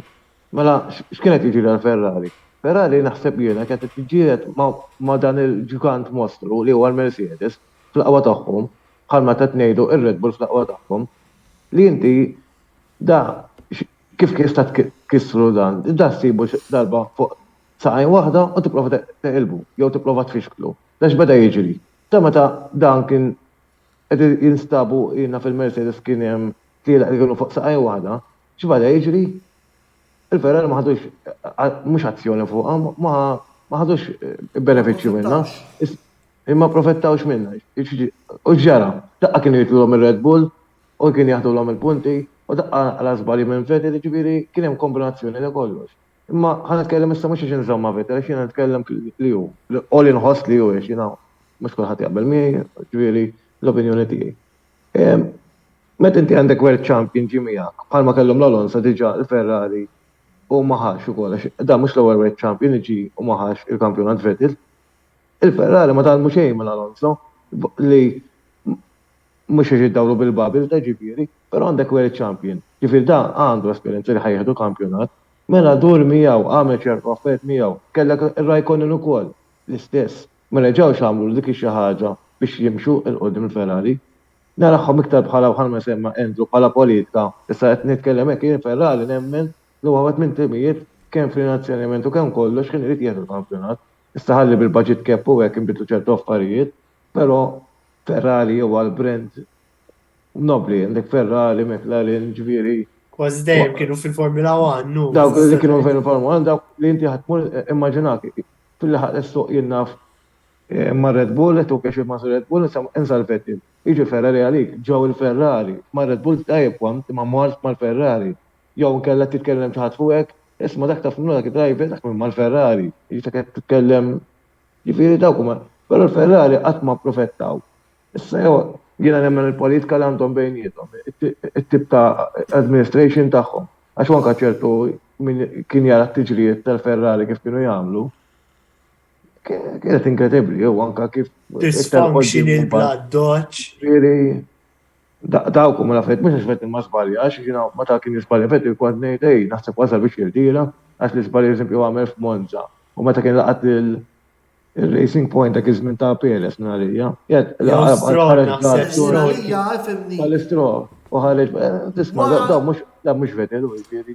Vettel wara l-inċident li kellu ma' Leclerc fil-Brażil fl-2019, jien naħseb li hemm eventwalment kellu jirtira, biss Mario, l-aħħar sentejn ta' Sebastian Vettel fil-Formula 1 ma' tim ta' Aston Martin. Kif tiġġudikhom?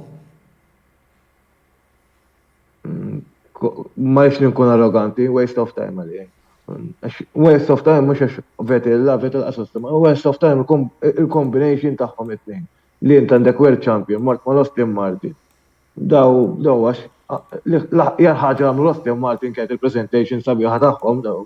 Jgħan tkellem il-verità, sa mhux biex ngħid l-Aston Martin, forsi jew sab test tagħhom mexu maġġaħat. Però anke l-affarijiet li kont tara, għalkemm f'lejla ħaddew reġgħu ġejn qudiem, ishom għadhom qed jibnu u naħseb kien kmieni wisq biex tieħu xi ħadd. Naħseb il-Vettel ħadu huma biex jitalmu, bħalma ħadu l-Alonso biex jitalmu. Ek nemmen, ġviri, u naħammen li Vettel mux ħajalm, ħajmur hemm għax bniedem bħalma jekk kulħadd jaqra fuq u jara l-affarijiet fuq u dedikat ħafna li tik briefing u debriefing tajbin ħafna li tik ħafna żamir fuq il-karozza ti affarijiet li qal mhux Mario Tsappar li da qal Adrian Newey, Horner, ġviri, kemm affetta mill-membri tal-Ferrari tal-Administration ġviri mhux jien qed ngħidhom dawn l-affarijiet. Naħseb dak kien il-fatt li Vettel mar hemmhekk. Da, però Vettel rid mar hemmhekk biex ibiddel ir-rota, però r-rota ma tbiddilix. Ir-rota sta jbiddilha kieku Vettel mar Mercedes. Li wkoll ma kienx nemmen li ma kien jagħmel mhux xejn, però ma kienx ħajlaħaq ma' Hamilton. Psikologikament. Għajdut li bidla possibbli bej Hamilton u Vettel kienem xi żmien kienet qed iċċaqċaq lejn l-aħħar ta' Ma fantax ċensa kienet. Jina li ma kieku Hamilton kieku biex mal-Ferrari biex ħalma t-nejdu għan Brent u Hamilton qabel tira isma kont mal-Ferrari u kol jina ta' ġviri. Biss, imma ma kienx dik il-move ma konx nemmen. Li kont nemmen biss, l-iktar li kont nemmen li jistafet il-immur mal-McLaren, dik iwa kont nemmena. Jow miflok għamil tħabta kont nemmen mal-Mercedes fil-tnej fl-imkien. Dik iwa kont nemmena, għax Toto Wolff mux ħaddej u l-competition għal ma jdej uħxi il-Red Bull.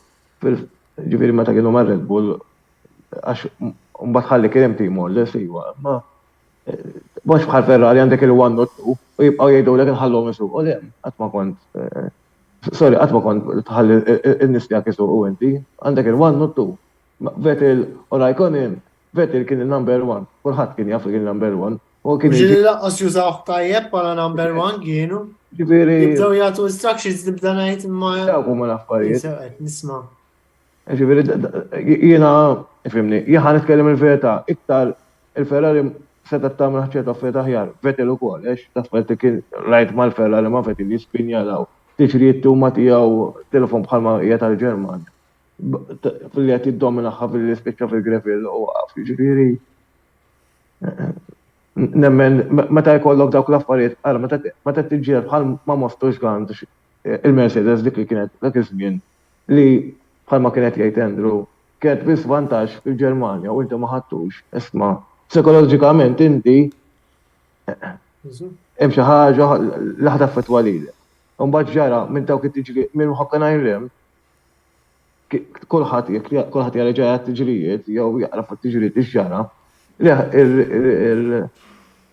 il-Ferrari marru l-lura bħala tim, mhux bħala Vettel. Vettel mal-lura psikologikament bħala tim. Jisom għataw għal-bom bum, isma ta' sekk. Tali waħda biss reppu fil-fat wara. Dawk huma Għansit u meta kienet l-istess affarijiet ma Leclerc, meta ġi Leclerc, Vettel seta' wafquh ma l-ewwel staġun tiegħu. Staġun moħli kien jaħasra li l-Ferrari ma tim kbir bħal Ferrari nitkellem il-veritax. Meta tagħmel tisma' bil-brand tal-Ferrari huwa tim ta' storja tim kbir, jiġifieri. U spiċċaw sawi għajatu, kif kibru għajatu, u ta' parti ħbieb u miex ħbieb, għarrajt nemmen li kolem li jitranġaw tal-affarijiet, ġifiri jena kont smajt insajt xej, għax si li l-Leclerc huwa ħabib soma Vettel u l-Leclerc mux kif jasbu, kif jtibinġu għal-medja, ġifiri rib iktar. Pero meta inti qed tikkompeti Vettel isma' ex-champion, Leclerc mhux champion qed joħodlok postok. U l-Ferrari qed tippuxjaw il-Leclerc. U qed kemm combination Leclerc tlaqwa tiegħu qed ikun veloċi iktar minn Vettel. Vettel xi ħadd tippressa jaqbad jispinja, ġifieri nemmen li jkun hemm ħafna combinations ma' it's time. Ir-relazzjoni bdiet tisfaxxa bejn Vettel u Ferrari. Jiena tal-Aston Martin, meta ma l-Aston Martin għax qed tassaw fil-programm ukoll waste of time. Waste of time għalfejn xi ma konx jiena nemmen li meta tkun hekk ma tmurx mal-Aston Martin, inti tmur ma' min jikkompeti. Dak iż-żmien kont iktar nemmen li setgħu jikkompetu l-McLaren mill-Aston Martin, pereżempju, li kienet tiċċaqlaq li Vettel jista' jmur mal-McLaren. Ġifieri qatt ma kelli qatt ma żammejt mal-McLaren bħalma jaf Antonello. L-ironija li ħadu l-Ricciardo flok Vettel. U Ricciardo sfaxxa. Però ma nħoddx bi kbira ħan tkellem sinċerità li Norris kien jagħmel bħalma minn Ricciardo lil Vettel marret kbir ma kontx nagħta bi kbira. Veru, u Norris wera li huwa ta' livell enormi. Ġifieri ma nħoddx bi kbira. Dik kieku ġara hekk. Ma ġifieri dak l-aħħar sentej li tal-li dana. Nistaw nitkellmu nisma' ngħid isma' se tal-tira l-Ferrari u daqshekk kull tira. X'inti Vettel ma ħseb orrajt ħajibnu bih bħalma il-Renault u l-Alpine issa u Renault dak iż-żmien kienu qed jibnu b'Alonso u issa nemmen li ħajkun daqqatit ħafna Alonso mal-Aston Martin, però sem tista' twassal. U nemmen ewwel champion l-aċċu huwa li jisma' jrid nilbaħ biex għall-kampjonat. Hawn mbagħad tara ex-world champion bħal Hamilton li qed jibqa' jirbaħ. Ġifieri U dejjem u għadu mal-Mercedes wara tant Ekku, snin għadu l-iktar wieħed mal-Mercedes, li ilu mat-tim tiegħu. Ekku. Fil-verità fl-aħħar mill-aħħar Vettel meta ma Aston Martin. Sa ċertu punt tħobbu jew ma tħobbux kienet isa ammissjoni min-naħa tiegħu li forsi ma baqax l-assolut li kien il-livell. Nkun onesti. Dik vera dik. Tim ħafna ħjar kien jieħdu. Nkun onesti. Vettel spiċċa bla għażliet. Ma biex Ekku, imbagħad mar blas, u psikologikament ma kienx jesposta. U żgur. U psikologikament kienu posta, jiena kif nemmen ma xax nżommi, u x'naħseb jien dak. Li l-Mercedes kien jikkonsidraw ma' Hamilton, għax Mercedes mhux kien jidejqu li jkollhom żewġ ex-World Champion ħallhom jistirtu. U daw tinsix li daw kienu jitkellmu wkoll li ħajbidlu regoli bħalma nbidlu li ħajġibu Red Bull il-qoddim. Ġifieri għandek ex-World Champion, ġifieri għandek poxxaw żewġ karozzi kontra il-Red Bull li jisman. Vera Perez ma tixtalmi, all right, pero Verstappen ferm iktar superiori. Verstappen huwa dominanti wkoll. Fatta qed jissema jistgħu wkoll jieħu xi kariga fit-tim ta' Red Bull. U hemm ħafna li jaraw ukoll bħala prinċipal tat-tim. Biss għax il-ħin qiegħed jaħrab, murdu mora l-aħħar domanda. Wayne, x'legat serħalli Sebastian Vettel fl-istorja tal-Formula 1? Memori li għan niftakar jien għandi tnejn li skun għan niftakarom. Waħda minnhom iġa siksabija li 2017 li l-Azerbajġan 2017 kienet waħda mill-ewwel lila li għatrajt ħajti u niftakar il-Vettel dak il-moment li kellu ma' Hamilton side-by side nafu ġara minn hemmhekk. U mbagħad memorjes ta' Vettel Silverstone 2018 niftakar li nara dik it-teli għajn tafni għantum għalaj minix sapporta ta' Ferrari għansi pittost nobodhom, pero niftakar kont qed nara ma' xi membri tal-familja li kollha jżommu mal-Ferrari u dakinhar ndejaqnejti ma ħassejtni inżomm ma' Vettel kif wara safety car dik l-overtake fuq Bottas biex jirbaħ it-tellieqa fuq ġewwa trakka ta' Hamilton kienet moment li verament nibqa' niftakar. Jiena fil-fatt naħseb mhux ħansejt eħlu aneddotu, imma Sebastian Vettel fil-ħansejħla karriera tiegħi tal-Formula 1 post irrid jew ma rridx għandu il-għaliex. Jiena kif forsi ħafna minnkom id-dilettanti tal-Formula 1 li tafuni jiena dejjem kelli dik l-ambizzjoni illi nitla nara l-Grand Prix ta' Monaco. Ħaġa li rnexxieli nagħmel fl-2017. U t-tellieqa dakinhar ma rebaħ ħadd ħlief Sebastian Vettel illi kien mexxa d-dar doppjetta Ferrari anke il-Paul ħada Raikkonen u kien hemm min qalli kien it-tim li qelleb il-postijiet biss u x'inhu il-fatt illi it-tellieqa ta' Monte Carlo li tlejt nara jiena dina trebħet appuntu minn Sebastian Vettel. Grazzi lill-mistiedna tagħna lejla il-Mario, il-Wayne u lill-Andrew u grazzi wkoll tmur lill-sponsors tagħna li huma Beauty Wisdom, Game Breaker u Kicks Boutique Gym tal-Ħamrun sija u nofs illi kolli nistqar magħkom taret bħal-rieħ. Niġu issa biex naraw naqra il-programmi li jmiss li ser ikollna fi tmiem il-ġimgħa li ġej. Il-programm li jmiss ser ikun nhar il-Ħadd fejn ser ikollna nhar il-Ħadd fid-9 xandira diretta tal-programm Mix Zone fejn ser ikun hemm jiena nitkellem fuq il-logħba Cremonese Inter u Jude Kawki li ser jkun qed jiddiskuti il-logħba Manchester United Reading mill-FA Cup, dik se tkun xandira diretta. Nhar it-tnejn fid-9 u mbagħad jidħlu t-tlet YouTubers l-oħra. Kopajt Chris, Brighton, Liverpool mill-FA Cup Ingliża u iż-żewġ logħbiet tas-Serje A Milan Sassuolo flimkien ma' Clayton Zammit iċ-ċomba, skużawni, u Juventus Monza flimkien ma' Mark Xkembri. It-tlieta għal-ħabta tal-11 u kwartu mbagħad nerġa' nidħol jiena bil-analiżi tal-logħba Inter-Atalanta tal-Koppa Italja biss jekk il-logħba tibqa' sejra lil minn nofsija il-possibilità hija illi il-video joħroġ l-erba' u mhux it-tlieta.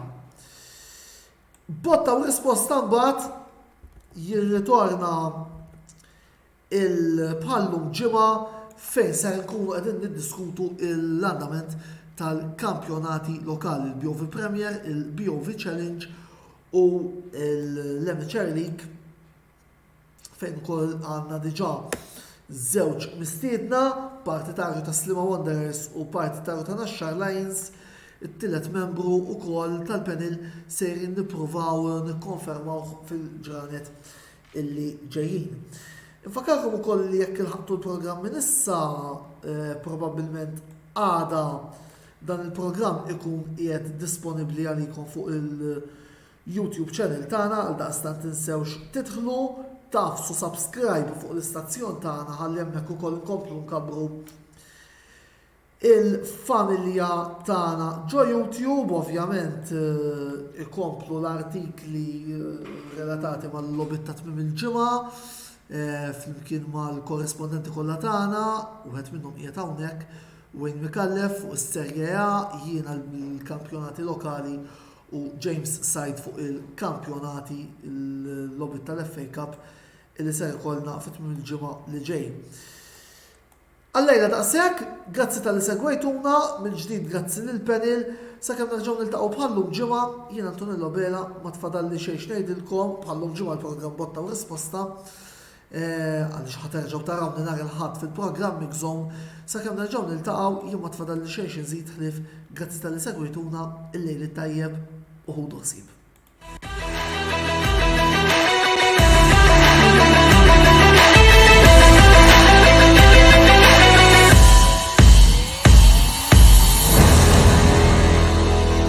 Risposta ġi wassal lilkom minn Beauty Wisdom, Game Breaker u Kicks Boutique Gym.